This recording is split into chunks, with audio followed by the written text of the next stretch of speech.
What's up guys, it's me Jeremy. Bard is a champion that was designed around the idea of being a roaming support, similar to how Alistar was a roaming support back in the Season 1 meta. And with that design came one of the most unique characters in League of Legends to date, with voice lines consisting of only instruments, and abilities that interact with both allies and enemies. But before his release, Bard went through some numerous redesigns and other development cycles. So join me today in taking a look back at the time before his release, to see just what Bard could have been. As well, here's some of my favorite comments where I asked what you guys thought was the best ability in League. Today's question is, what's your favorite thing about Bard? Anyways, let's get started. The champion that would eventually become to be known as Bard began development in the summer of 2013, when Riot Skizix began pitching some early concepts and ideas to the design team, with the hopes of creating a champion from the folklore of the League of Legends universe. And that idea for a character proved to be a great one, as Bard would take shape visually in terms of art and how he looked quite early on in his development as a character, taking inspiration from the Hayao Miyazaki films, which are great films by the way. However, his personality and lore, and especially his gameplay, weren't so quick to come to life. Bard's original concepts intended for him to be a champion much more focused on music, both playing music and involving it in his abilities. This is where the name Bard eventually would come from in the first designs of his kit, because Bard was, well, a bard. He had a musical theme going for him and an instrument that was much more central to his abilities, kind of similar to Sona, I guess. He was going to be part of a single faction, but eventually it would be decided that it would make a lot more sense for him to be somewhat of an omnipotent being almost, void of any allegiance to factions in Runeterra, so that his character could exist in lore throughout the world, as a caretaker to protect relics and places scattered throughout. The decision to make him speak through musical energy was determined quite early on in his design and was maintained throughout his development. The variations of the original version of Bard, the musical version I guess you could say, involved a bunch of different kits and abilities. The first variation of Bard involved gameplay that was intended to be like a support for assassin players. He was a close-range trickster with a long-lasting stealth that he had to channel for a while to enter, like recall, and a directional knockback.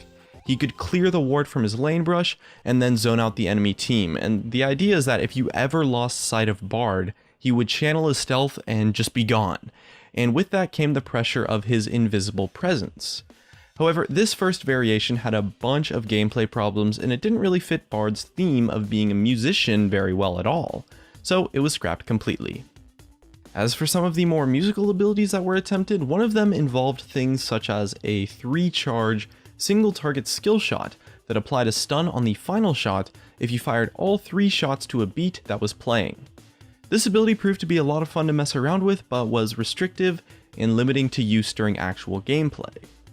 Another version involved a Guitar Hero style ultimate matching visual effects to a beat, but again, that ability sounds really cool, but it just didn't really work that well in the gameplay.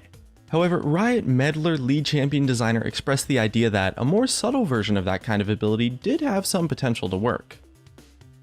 As well, a different version of Bard's musical kit that was tested had a passive that dropped a lay waste style effect under targets that Bard hit with an auto attack, with the effect detonating after a certain number of beats, similar to how Karthus' lay waste detonates after a short delay. This was the most promising and likely to be successful version of his musical kit, and Riot Meddler actually said that it wouldn't really surprise him at all if some variant of the ability eventually ended up on the future kit of a champion. And the last version that was tested during the time when Bard was designed as a musician involved a giant wave of slow-moving sound that gradually moved across the map, silencing enemies while they were within it. It had a width of about 1200 units and moved at a speed of about 600 units per second. Kind of comparable to Nami's ultimate I guess, but this spell would actually take about 5 seconds to reach the average teamfight, since it came from your Nexus, with the idea being that Bard was making the Nexus crystal resonate to emit a powerful tone. This ability looked awesome, but felt really random given how far in advance you had to cast it, which of course isn't really good gameplay for a silence, which is something that you would want to use a lot more reactively. Meddler commented on this ability too, saying that the slow-moving wave from one side of the map to the other still does have some promise, and he could imagine them revisiting that ability someday with a different effect on it on a different champion as well. The musical versions of his kit, although they were pretty cool, would prove to be a lot better on paper than in actual practice, and a lot of the variations of his kit felt restrictive or clunky to play with. Bard would go on to get iceboxed for a brief period of time until eventually they would decide to transform Bard from a musical bard into much more of a cosmetic being, and the design concepts of his abilities would change drastically.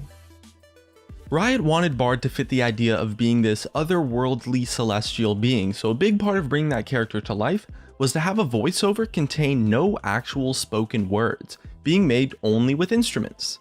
Early versions of his voiceover prototypes involved instruments such as the bassoon, the contrabassoon, and the bass clarinet.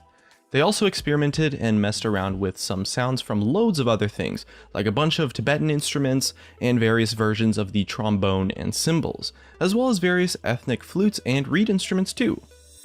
Eventually, in the final version of his voiceover, they used 4 different things to bring it all together and give Bard this sense of otherworldliness: the alpenhorn, some Egyptian flutes, a verbed out piano tone of clusters and strings, and a synthesizer called Zebra, which they programmed to cycle through the harmonic or overtone series were used in Bard's voiceover.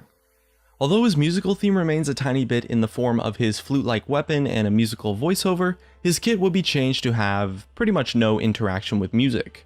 There was an earlier iteration of his concept where Bard was much more obsessed with wandering and roaming than he is now, and that design inspired his current collection passive involving Meeps. The roaming support concept remained true as well, and eventually Bard's kit was designed and finalized, and he was put onto the PBE. And I can honestly say that Bard has one of the most interesting and unique gameplay designs of any champion in League of Legends, with an incredibly fun kit and an awesome personality, and it's incredible to see how far he's come, and really just what Bard could have been. And that's just about it. If you enjoyed the video, hit that like button, and if you didn't hit the dislike, subscribe if you want. Thanks for watching, and I'll see you guys next time.